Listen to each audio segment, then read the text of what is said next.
Service in Milwaukee, Sullivan has issued a severe thunderstorm warning for East Central Ward County in southeastern Wisconsin, Racine County in southeastern Wisconsin, northwestern Kenosha County in southeastern Wisconsin, until 11:15 p.m. Central Daylight Time. At 10:55 p.m. Central Daylight Time, a severe thunderstorm was located over Boners Lake, or near Lake Geneva, moving northeast at 65 miles an hour.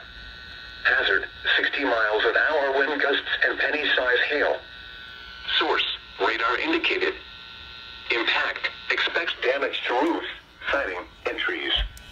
Locations impacted include Lake Geneva, Sturtevant, Union Grove, Wind Lake, Rochester, Powers Lake, Browns Lake, Boners Lake, Waterford North, Hill Lake, Eagle Lake, Burlington, Waterford, Springfield, Honey Creek, Kansasville, North Cape, New Munster, and Slade's Corners.